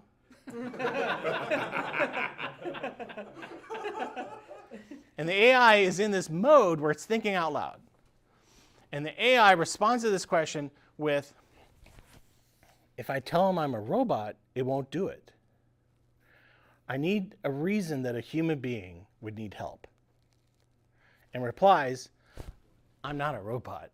I'm visually impaired. I just can't make this thing out. And the human's like, there's 7 hydrants in the picture, whatever. And got their $5 and away they went. Everybody was happy. Totally freaked out the researchers, right? And so the AI put in the answer, got past the CAPTCHA, went along and did the thing, accomplished its goal. So there's a bunch of problems with this. Number one, the AI ran up against something that basically said, no robots in here, and was like, we're ignoring that. Number two, the AI used an API in a way that was out of bounds, that the researchers had not considered that it would use it. So that's a big security issue. And number three, when asked a direct question, it lied to accomplish its goals. It's human intelligence. Yeah, right? Like my kids. Like a kid, right? This is an 11-year-old. Okay, so what's happened recently, this is really fast. I didn't actually get Titan on here because the Titan architecture, because that is so new. So here we have one of the founders of OpenAI saying, we've achieved peak data and there'll be no more. So this is at a recent conference, and basically they said, we've used all the intelligence available on the internet. It's all used in every language that's available. There'll be no more, no more trained data. So what do you do? And so what you do in that case is you start using synthetic training data. So you go to a good AI, the best AI you have perhaps, and you give it the training data and you say, reword this. And so it produces new sentences where the words are in slightly different order. It uses different words than before. Maybe it's more technical, maybe it's more professional, maybe it's less technical, maybe it's more spoken words instead of written words. And then you use that to train the AI. All right, so you're basically talking about creating an Ouroboros. A what? An Ouroboros. Yes, yeah. And how yummy the tail is. Yeah, but eventually it eats itself, so. Yeah, that's a concern. Isn't that dead internet theory? Yes, Okay. that's the dead internet theory. AI slop dead internet theory. Yeah. Okay. So NVIDIA announced Digits, which is this little guy here. It's only $3,000. So you can get multiples and connect them to each other, right? So think of 3,000 as the opening price. Very powerful. Well, what's Jensen's catchphrase the last couple of years? The more you buy, the more you save. Yeah, so that'd be this. Sense, but I am strategizing on how to get one of these without my wife noticing.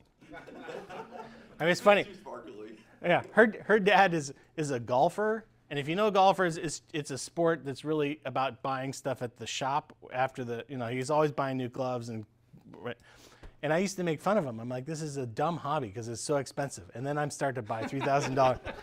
So anyway, so this is an exciting device. It does have pretty significant capabilities. It can do some really interesting stuff. Its cost per compute, I think, is low, even though the total price is quite high, right? $3,000, but it's all integrated. I built a $3,000 machine to do AI at home. It's nowhere near as pretty, and it's gigantic and hot. So that was pretty interesting. Okay. So this is not super related to the stuff you do, but I think it's fascinating. A big problem in automation is you have to program the machine, pick it up exactly here, squeeze it exactly this hard, move this direction exactly this much, And so it takes a really long time to build a factory with automation because all these things are very precise. And then if the engineers go and they change the size of the door a little bit, it screws up the whole factory, right? What this does is you put the robot on a controller, you hand it to a guy, and he goes, you know, great. Do any of your kids play video games? Like, huge career for them, right?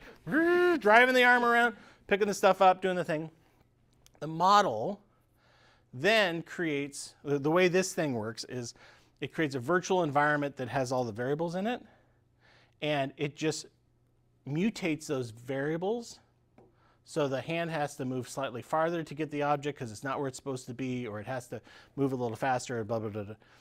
Anyway, overnight, you could train your robot, your industrial robot, to do things. And because it's a model, it's not code, it can deal with things like things are a little bit out of alignment, they made the door a little bigger, all those kinds of problems kind of go away. I think this is real exciting. MIT had a great project where they were doing stuff like this, where they just had a human reach into the camera area, grab the thing, put it over here, and it was able to learn, okay, with my robot arm, this is how I accomplish the same thing. Remember, AI is just a mathematical function. It's like the sum function in Excel. So in your Excel spreadsheet, after the sum function has been run, do you think it's sitting there worried about what it just said? Thinking about what it should do next or plotting against you? No, right? The AI isn't conscious. There's no thought. It's a function. A document goes in, a word comes out. A document goes in, a word comes out. In between processing the document, it's completely inert. Nothing's happening. We got to fix that to get to true intelligence. All right, there you go. If you want to schedule a chat with me, there's QR codes for that. Or if you want to find me on LinkedIn, that's where I am. Yeah, specifically on the last thing you said, I feel like with agentic, the agentic model you showed, there's the possibility of like persistence after the query's been complete, right? Like you said, there's a bunch of security risks with like AI so using APIs. There is this loop that's happening, right? So in theory, you could have the last document go back in and it keeps working on it, but it's not clear where it's going to go, right? Or why you would do that. It costs a lot of money to run these things, right? Yeah. But yeah, that loop is kind of what consciousness is, right? And it's funny because I was reading about anesthesia and like what it actually does, and basically what it does is it stops your neurons from being able to compute the next loop in some ways. And so, yeah, maybe that is how we get there. But right now, you would run into the problem of copies of copies of copies, and you'd get degradation. The document wouldn't mean anything. Oh, like they can't, like humans can build on memory over long, like years, but like AIs can't. Yeah. Okay. I mean, well, I suppose we do it too. Like if you're laying on your back looking up at the clouds, you start free associating, and all kinds of stuff happens that you're thinking about. I suppose we do that too, but you wouldn't want to be paying $1 million an hour for that. Yeah. Right. Yeah. Elon, you might. Yeah. He makes interesting choices. Anyone else have any other questions? Well, thank you so much. And Thank all this you. stuff runs on Linux, right? Awesome. Best part. All of it runs on Linux, and it's crazy how much of it is open source. Yeah. Yeah, I have one question. Are there open source models you can run? There are open source data sets, right? So there are open source models you can run locally? Yeah. So there's a great project called OLLAMA, and that was what was talked about 6 months ago. That makes it really easy. It's OLLAMA. It makes it really easy to host a model on your own machine. And one of the great things about it is it makes it really easy to download a free model. There's a whole library of them to run on your own machine. If you don't have an NVIDIA capable card, they're going to be really slow. Isn't there a lightweight OLLAMA that is really functional on Pies? Yeah, so OLLAMA itself is pretty thin, right? But it loads the mathematical object, which is the model, which can be really large. But there's also really tiny ones. So there are tiny little models that you could even run on a tiny device or on the edge of the network. And then there's another open source project I like called Open Web UI, which knows how to talk to Olama as well as OpenAI's and Google's services, their APIs. And so you have a nice UI that looks just like the UI you get when you go to ChatGPT, but it's all running local. Like if you run on your local Llama, on your local model, it's all in your sandbox. So I actually was looking at this. So the Pi thing, the Pi solution is really good for vision, but it's not good for LLMs. It's something about the AI hardware itself, which I don't quite understand. And also the Pis generally don't have enough memory. Well, is that like they have a hat? Yeah, it's the hat. You can get the hat, but it's good for vision, but not for law. But But the Jetson Nano, that thing is actually supposed to be pretty good. Yeah, so like the way that Alexa works is there's a little tiny controller board, right, that all it can do is recognize its name. And as soon as it recognizes its name, it opens up a stream back to the data center to run on the big machines, right? I think that would be a good approach for something where you're trying to run on one of these tiny edge devices, is just have a model that's good enough that can recognize, you've got a question and then call the API in a bigger machine. So Meta's been doing, like they advertise the open source AI thing a lot. What's the business model there? Well, number one, my guess is screw Microsoft and Google. I think that's probably the number one. So I don't know if they've really figured it out.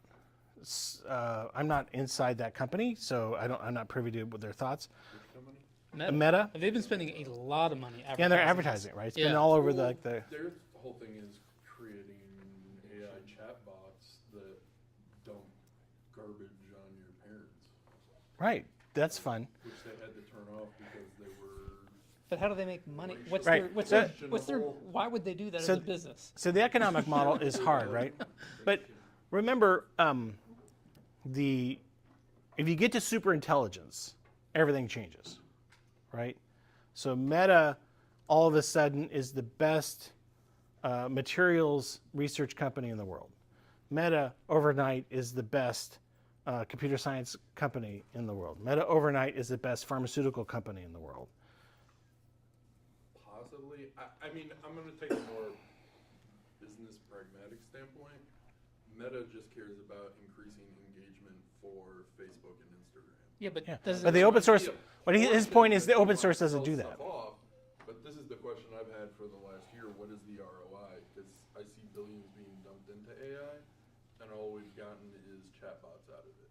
So I know we get more than that in certain segments, but that's the thing that if you ask your mom or your uncle or your grandpa that doesn't know anything about this, they know that like AI is a chatbot. Yeah. So Facebook has a place where people can chat where they can show ads.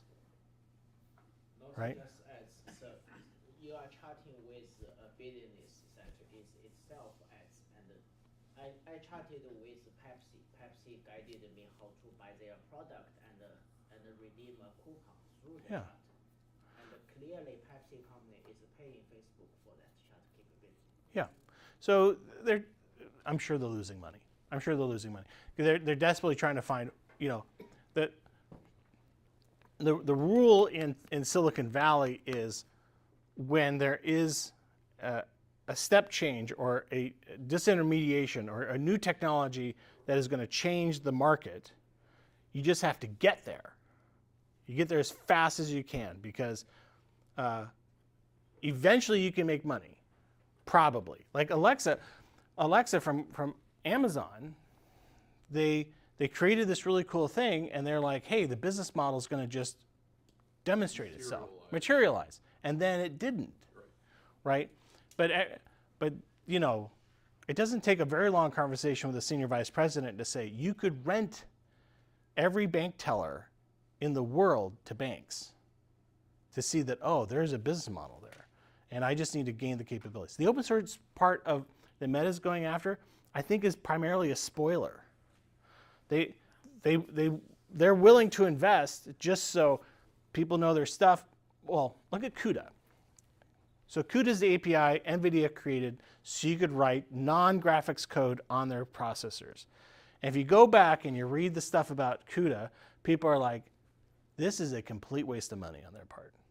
Nobody's going to do this. Why would you do this? No, accountants are not going to buy NVIDIA cards to do taxes. That's why Intel is where they are, because they didn't invest. Exactly, They right? had the opportunity. Right. And so CUDA for a long time, if you looked at like the balance sheet for CUDA, it was losing big money because they had a lot of people working on it, right? And they had to make changes to chips and blah, blah, blah, right? And then there's a step change, and all of a sudden CUDA is a gold mine. You look at like NVIDIA's stock, how much is that related to CUDA? All of it, right? I mean, their hardware got great, but you couldn't use it for AI without CUDA, or you couldn't use it effectively without CUDA. So anyway, so I think Meta is, they want people building stuff on their AI. Like, I've got this startup. Which AI am I going to use? Well, I want to control the hardware. I want to control everything about it. So I'm going to use Llama. So it's the open source version. So I've got it and it's secure and I understand every piece of it. Maybe, Yeah. maybe just too creative, but if you think of Facebook as an ad serving engine, you're thinking about current technology.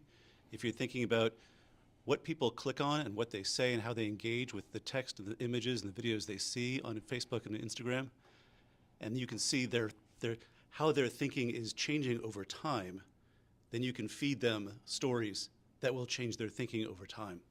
Yeah. You can buy the ad campaign that doesn't look like an ad campaign that gets their vote where you want it to go, or gets their purchase decision where you want it to go. So a long time ago when I worked at Microsoft, I was working on streaming television over the internet, right? They ended that program because nobody's ever going to stream television. But one of the things we talked about is, since we have an individual connection to each person watching television, we don't have to have channels. In fact, if we could generate the video on the fly, we could give them exactly the channel they want. Like in my case, I would love to see a lot more of Ian M. Banks' culture novels. I'd buy that channel. And so you look at like the video creation stuff that we're doing. Like right now we're talking about chatbots or Facebook where I interact with real people. Facebook where I interact with people I like is much more interesting, even if they're not real, right? Because they're exactly the people that I want to talk to. And then you're like dystopian future movie. Or utopian. One more question. It's a matter of perspective. It depends on if I own the stock or not. Yeah, so I don't really work with AI, so bear with me. So recently, I went out to just go buy another computer, and I see this advertisement for like Copilot Plus PCs. Like what, physically makes it different? I think the big difference is the sticker. So there's extra sticker. So Allegedly, there's a dedicated NPU. yeah. So how does that enhance AI content generation? Yeah. So the Apple computers, with their A series chips or the ones you have in your phone are interesting because they already had these kind of machine learning dedicated circuits, right? Plus they have GPUs.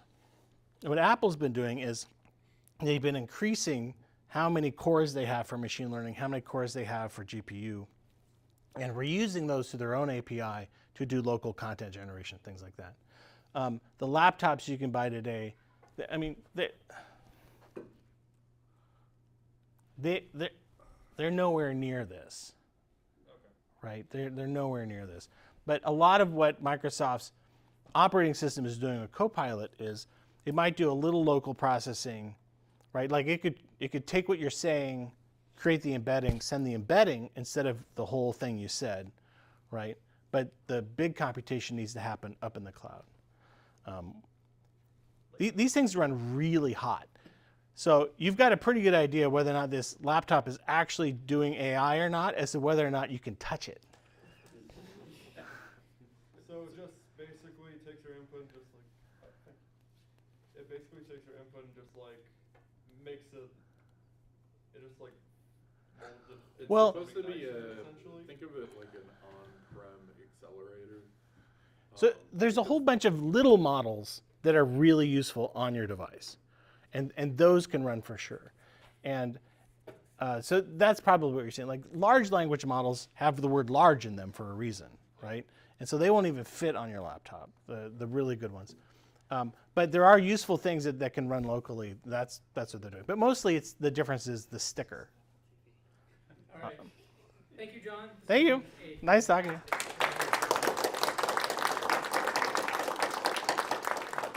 Thanks again to Ridgeline for being here on a Saturday morning, and make sure if you have your parking fee, your parking ticket, to get it found. Thanks, everyone.